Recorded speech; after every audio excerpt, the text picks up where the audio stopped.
দিয়া আমার ছাত্রী। আজকে পড়ানোর সময় দেখি তার বইয়ের ভাঁজে রঙিন একটা চিরকুটে লেখা। বড্ড বেশি ভালোবাসি স্যার। আমি তো রীতিমতো অবাক হওয়ার চরম পর্যায়ে। তবে এমন কিছু একটা আগে ভেবেছিলাম। কিছুদিন ধরে নাদিয়ার আচরণ একটু অস্বাভাবিক মনে হতো। চিরকুটটা নিজের হাতে রেখে স্বাভাবিকভাবেই পড়ানো শেষ করলাম। তারপর নির্দিষ্ট সময় শেষে যখন ও রুম থেকে বের হচ্ছিলাম তখন নাদিয়া বলল, স্যার কিছু বললেন না? কোন বিষয়ে? আপনাকে যে চিরকুট দিলাম। সেখানে তো কোনো উত্তর দেওয়ার মতো কিছু পেলাম না। তুমি তো তোমার নিজের কিছু কথা লিখেছো। সবসময় সব জিনিসের উত্তর হয় না। কিন্তু আমার উত্তর তো চাই। অপেক্ষা করো, পেয়ে যাবে। আমি আর কথা না বাড়িয়ে বাসা থেকে বেরিয়ে পড়লাম। এটাই হয়তো আমার শেষ যাওয়া। আর এ বাড়িতে পা রাখা যাবে না। সদ্য বেড়ে ওঠা নাদিয়ার আচরণ প্রশ্রয় দেওয়া যাবে না। নাদিয়াদের বাসা থেকে বেরিয়ে আমি সরাসরি আঙ্কেলের অফিসে চলে এলাম। আঙ্কেল আমাকে দেখে খানিকটা অবাক হয়েছে। নিশ্চয়ই, কেননা এখনো মাস শেষ হয়নি। মাস শেষে টিউশনি বেতনটা আঙ্কেলের অফিসে এসে আমাকে নিতে হয়। প্রতি মাসের 1 তারিখ টিউশনি শেষ করে অফিসে যাবার নিয়ম সেই শুরু থেকে। কি ব্যাপার রাফসান, কেমন আছো? আলহামদুলিল্লাহ আঙ্কেল, আপনি কেমন আছেন? এই তো চলছে। আমি একটা কথা বলতে এসেছি আঙ্কেল। বলো। আমি নাদিয়াকে আর পড়াতে পারবো না, তাই ওর জন্য নতুন শিক্ষক রাখার ব্যবস্থা করেন। চাকরি হয়ে গেছে? না আঙ্কেল, অন্য কারণ। আমাকে বলা যাবে না? আঙ্কেল, নাদিয়া আমাকে প্রপোজ করেছে। সে হয়তো আমাকে পছন্দ করে ফেলেছে, তাই আমি চাই না এটা আর সামনে বাড়ুক। বুঝলাম। আমাকে ভুল বুঝবেন না। আমি চাই নাদিয়া অনেক বড় হোক। নাদিয়া বেশ মেধাবী, তার মতো ছাত্রী আমি কখনো পাইনি। তাই তার সেই মেধাকে আমি প্রেমের ফাঁদে ফেলতে চাই না। তুমি তার থেকে আলাদা হলে সে কি স্বাভাবিক থাকবে বলে তোমার মনে হয়? নাদিয়া সবেমাত্র ইন্টারমিডিয়েট পড়ে, এটা তার ভুল করার সময়। আপনি আজকে বাসায় গিয়ে তাকে যথেষ্ট বোঝাবেন। তাকে আমার কথা বলবেন। কি বলবো? বলবেন যে আমি বলেছি তাকে ভালো করে পড়াশোনা করতে হবে। ইন্টারমিডিয়েট পাস করে দেশের ভালো কোনো ভার্সিটিতে তাকে ভর্তি হতে হবে। যদি সে পারে তাহলে একদিন আমি তার সামনে আসব। তার সফলতা একদিন আমাকে তার কাছে নিয়ে আসবে। সত্যি সত্যি যদি সে অপেক্ষা করে? করবে না। সময়ের সঙ্গে সঙ্গে সমাজ, মানুষ, প্রকৃতি সবকিছু বদলে যায়। 2-1 বছর গেলে সে এমনিতেই আমাকে ভুলে যাবে। ঠিক আছে, আমি তাই বলবো। আজকে থেকে আপনি একটু বেশি সময় দিবেন তাকে। তবে আমাকে প্রপোজ করার জন্য তাকে মোটেই বকাবকি করার দরকার নেই। তাকে ভালোবাসা দিয়ে বোঝাবেন, সে বুঝতে পারবে। চা খাবে? না আঙ্কেল। একটা প্রশ্ন করি? জি আঙ্কেল, করেন। নাদিয়া আমার একমাত্র সন্তান, যথেষ্ট মেধাবী শিক্ষার্থী। সেটা তুমি নিজেই স্বীকার করেছো। সৌন্দর্যের দিক থেকেও নাদিয়া কিন্তু কোনো অংশে কম নয়। একটা মেয়ের এতগুলো ভালো দিক থাকার পরেও সে নিজে থেকে তোমাকে প্রপোজ করেছে, কিন্তু তুমি তাকে গ্রহণ না করে রিজেক্ট কেন করে এড়িয়ে যেতে চাইছো?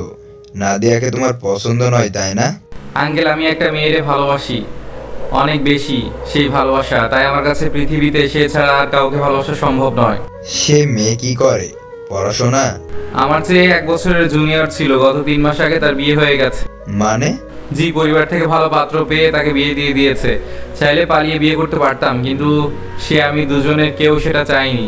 মাঝে মাঝে অফিসে এসো, দেখা করে যেও। কথা দিতে পারছি না, তবে আপনার দাওয়াত আমার স্মরণ থাকবে। এটাই আঙ্কেলের সঙ্গে আমার শেষ দেখা।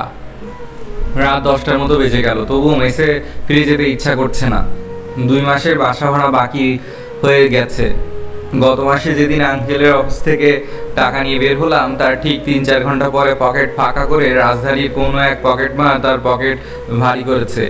আজকে দুপুরে মেস থেকে বের হবার সময় মেসের ম্যানেজার কড়া করে কথা বলে দিয়েছে, দরকার হলে মোবাইল বিক্রি করে দিয়ে তারপর যেন বাসা ভাড়া দিয়ে দেই, এমন কথা বলেছে। অনিচ্ছা সত্ত্বেও ক্লান্ত হয়ে 10:30টার দিকে মেসে ফিরে গেলাম। আমার একমাত্র রুমমেট সাদ্দাম অনার্স 2য় বর্ষের ছাত্র। ঘরে ঢুকে বিছানায় শুয়ে পড়লাম। পোশাক পাল্টাতে ইচ্ছা করছে না। একটু পরে সাদ্দাম বলল, সন্ধ্যা থেকে কইছিলেন রাফসান ভাই, আর মোবাইল বন্ধ কেন? আফরিন আপু এসেছিল। আমি চমকে উঠলাম। বিয়ের পরে আফরিনের সঙ্গে আর যোগাযোগ হয়নি আমার। আজকে হঠাৎ করে মেসেজ চলে এসেছে, ঘটনা কি? কখন এসেছিল? বিকেলে এসেছিল, ঘন্টা 2 অপেক্ষা করে চলে গেছে। ও, আপনার 2 মাসের বাসা ভাড়া দিয়ে গেছে, আর একটা চিঠি রেখে গেছে। চিঠিটা আপনার টেবিলে অরণ্যক উপন্যাসের মধ্যে আছে। আচ্ছা ঠিক আছে। ক্লান্ত শরীরে সেভাবেই ঘুমিয়ে গিয়েছিলাম। রাত 3টার দিকে হঠাৎ ঘুম হয়ে গেল। সাদ্দাম বই পড়ছে এখনো। এই ছেলেটা অনেক মেধাবী, ঠিক নাদিয়ার মতো বলা যায়। নাদিয়া যে কোনো পড়া সহজে আয়ত্ত করে ফেলতে পারে।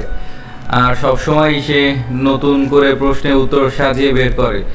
এতে করে শিক্ষকদের দৃষ্টি আকর্ষণ বেশি হবে বলে আমার ধারণা। মাথা নাড়া দিলাম।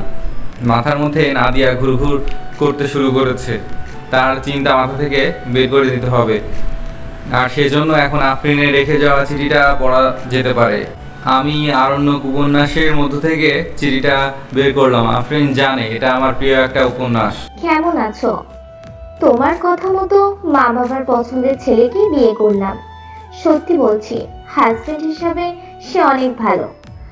আমি তোমার সঙ্গে কাউকে তুলনা করতে চাই না, তাই করলাম না। না হলে সব দিক দিয়ে সে প্রায় তোমার মতো। সপ্তাহখানিকের মধ্যে আমরা দেশ ছাড়ছি, চলে যাব ইউরোপের কোনো এক উন্নত ব্যস্ত শহরে। তোমার সঙ্গে দেখা করার অনেক ইচ্ছে ছিল, কিন্তু তোমার মোবাইল বন্ধ। বাসা ভাড়া দিয়ে গেলাম। তবে আমার মন বলছে আগামী মাসের মধ্যে তুমি ভালো একটা চাকরি পাবে। তুমি তো জানো আমি মাঝে মাঝে যা বলি তাই হয়ে যায়। এবার যদি হয় তাহলে আমি হ্যাপি। ভালো থাকার চেষ্টা করবে। কত বছর পর আর দেশে ফিরবো জানি না, তবে বাংলাদেশে ফিরে আমি তোমার সাথে দেখা করার চেষ্টা করব। আশা করি সব ধরনের যোগাযোগ বন্ধ করবে না। আফরিন। 3 বার পড়লাম, তারপর ভাঁজ করে সেভাবেই রেখে দিয়ে রুম থেকে বেরিয়ে আসলাম। রাতে কিছু খাওয়া হয়নি, তাই ক্ষুধাটা বড্ড জ্বালাতন শুরু করেছে। 6 বছর পেরিয়ে গেছে। অফিসে বসে বসে সেই চিঠিটা একটু আগে আবার পড়লাম। আফরিন কিংবা নাদিয়ার পরিবারের সঙ্গে আর যোগাযোগ হয়নি। অবশ্য ঢাকা শহর ছেড়ে আমি সেই সময়ই চট্টগ্রামে চলে এসেছিলাম। এরপর আর একদিনও ঢাকা শহরে যাইনি, তাই কারোর সঙ্গে যোগাযোগ হওয়ার সুযোগ ছিল না।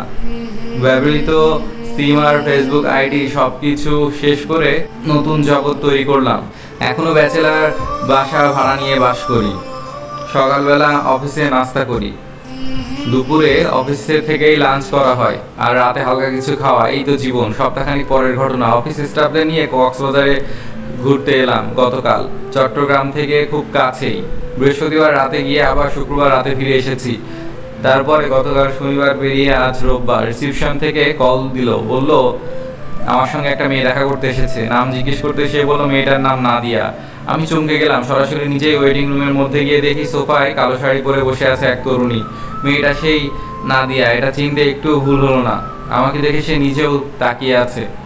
আমি নাদিয়াকে নিয়ে অফিস থেকে বের হলাম। আগ্রাবাদের কাছে একটা পার্ক আছে, সেখানে চলে গেলাম দুজনেই। এর মধ্যে আমাদের কোনো কথা হলো না। পার্কে গিয়ে আমি প্রথম জিজ্ঞেস করলাম, বাদাম খাবে? কেমন আছো তুমি? ভালো। আপনি কেমন আছেন স্যার? আমিও ভালো আছি। এতদিন পর কিভাবে খুঁজে পেলে আমাকে? সরাসরি অফিসে? আপনি কি বিরক্ত হয়েছেন?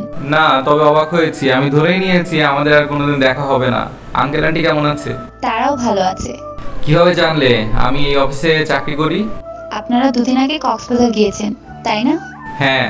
আপনারা যে গ্রুপের সঙ্গে গেছেন, সেই গ্রুপের সঙ্গে আমি বেশ কয়েকবার ভ্রমণ করেছি। সাজেক, বান্দরবান, রাঙামাটি, এমনকি কক্সবাজারও। তাই গ্রুপের সঙ্গে আমার অ্যাড আছে। কক্সবাজারে তোলা আপনাদের সবার কিছু গ্রুপ পিকচার সেই গ্রুপের মধ্যে আপলোড করা হয়েছে। আমি প্রথমে সেখানে দেখেছি আপনাকে। এক বছরে খুব বেশি পরিবর্তন হয়নি আপনার। বুঝলাম। ওদের সঙ্গে অনেকবার ভ্রমণ করার কারণে তাদের সঙ্গে হালকা কথাবার্তার পরিচয় ছিল, তাই সেখানে জিজ্ঞেস করলাম। তারপর তারা বলল আপনারা একই অফিসের কিছু স্টাফ। এত কষ্ট করে খোঁজার কি দরকার ছিল? নাদিয়া এবার আমার চোখের দিকে তাকিয়ে রইল বেশ কিছুক্ষণ, তারপর বলল, দরকার নেই, তাই না স্যার? না মানে এতদিনে তোমার বিয়ে সংসার সব হওয়ার কথা। পরিবার থেকে নিশ্চয়ই ভালো কোনো ছেলে দেখা পেয়েছে এবং বিয়ে দিয়ে দিয়েছে। যেখানে পরিবার নেই সেখানে আমার বিয়ে? মানে? আপনি চলে আসার পরে 3 মাসের মধ্যে মা বাবা ডিভোর্স হয়ে যায়। দোষটা সম্পূর্ণ বাবা করেছেন। সেই কারণে মাও তাড়াহুড়ো করে আলাদা হওয়ার সিদ্ধান্ত নেয়। ডিভোর্সের পরে আমি বাবার সঙ্গে ছিলাম, আর মা চলে গেল মামার বাসায়। এরপর বাবা হুট করে আবার বিয়ে করেন।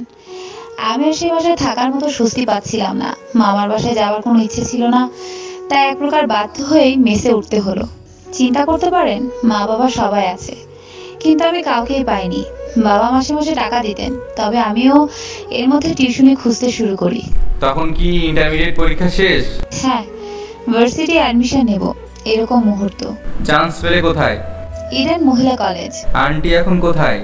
মাও বিয়ে করে নিয়েছে। কি করবে বলুন? এত কিছু হয়ে গেল? সদা ভার্সিটিতে ওঠা একটা মেয়ের মা বাবা ডিভোর্স হয়ে যায়, তারপর তারা দুজনে যদি আলাদা আলাদা বিয়ে করে, তাহলে সেই মেয়ের মানসিক অবস্থা কেমন হতে পারে স্যার? আমি এমনটা আশা করিনি। এরকম থেকে সবসময় ঘোরাফেরা করতাম, সুযোগ পেলেই যে কোনো গ্রুপের সঙ্গে ট্যুরে অংশ নিতাম। নতুন সংসারে গিয়ে মা নিজেও আমাকে টাকা দিতেন, আর বাবা তো আগে থেকেই, তাই আর টিউশনি করতে হতো না। এক সময় যে নাদিয়াকে আপনি পড়াতেন, সেই নাদিয়া নিজেও বেশ কিছুদিন টিউশনি করিয়েছে। পড়াশোনা তো এখনো শেষ হয়নি। না, আপনি চলে এসেছেন 6 বছর হয়ে গেছে, বছর খানিক চলে গেছে এইচএসসি পাশ করে, আর বাকি 5 বছর ভার্সিটিতে। নতুন করে কাউকে ভালো লাগেনি? একজনকেই ভালো করে ভালোবাসতে পারলাম না, সেখানে আবার আরেকজন। আমি একজনকে ভালোবাসতাম জানো। আপনি চলে আসার পর আমি আপনার মেস খুঁজে বের করেছিলাম। বাবা বলেছিলেন লাভ হবে না, কিন্তু মন মানতো না, তাই খুঁজতাম। আপনার রুমে যে ছেলেটা ছিল, তার কাছে জানতে পারি আফরিন নামের একটা মেয়েকে ভালোবাসতেন। জানার পরে ভুলে যেতে ইচ্ছা করেনি? না, যদি তার সঙ্গে বিয়ে হতো তাহলে না হয় একটা কথা ছিল। এখন তো খুঁজে পেলে, মন ভালো লাগছে? এবার ভেজা চোখ নিয়ে নাদিয়া হাসলো, অনেক মিষ্টি সে হাসতে হাসতে বলল, আপনি বলেছিলেন আমি জীবনে সফল হতে পারলে আপনি আমার সামনে যাবেন। এখনো তো হওনি। হলে বা কি হতো?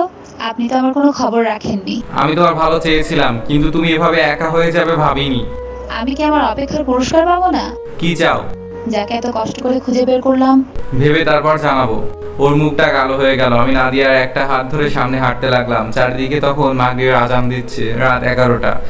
নাদিয়াকে ঢাকার বাসে তুলে দেওয়ার জন্য তাকে নিয়ে অলংকার বাস স্ট্যান্ডে অপেক্ষা করছি। নাদিয়া এখনো মন খারাপ করে দাঁড়িয়ে আছে। কালো শাড়ির উপর নীল একটা চাদর জড়িয়ে দাঁড়িয়ে আছে নাদিয়া। একটু পরে সুপারভাইজার এসে ডাকতে লাগলো। আমি ওকে নিয়ে গাড়ির সামনে গিয়ে দাঁড়ালাম। নাদিয়া আমার দিকে তাকিয়ে চোখের ইশারায় অনেক কিছু বলতে চাইছে। আমি ওর কানের কাছে মুখটা নিয়ে বললাম, ঢাকায় গিয়ে তোমার ভার্সিটির আশেপাশে দুজনে থাকার মতো একটা ছোট্ট ফ্যামিলি বাসা খুঁজে বের করবে। কেন? আমাকে বছরখানেক ধরে চট্টগ্রাম থেকে ঢাকা হেড অফিসে বদলি করতে চাই, কিন্তু ঢাকায় যাওয়ার কোনো ইচ্ছা ছিল না, তাই রাজি হইনি। তবে এখন তো সেই উপায় নেই। আমি আগামীকাল অফিসে গিয়ে বদলির আবেদন করব। নাদিয়া এবার হাসলো। মাঝরাত, তবুও ব্যস্ত এই শহরের ব্যস্ত রাস্তায় দাঁড়িয়ে সে সবার সামনে আমাকে জড়িয়ে ধরলো। বাসের সুপারভাইজার অবাক হয়ে তাকিয়ে রইলো। আশেপাশে আরো অনেকেই হয়তো তাকিয়ে আছে।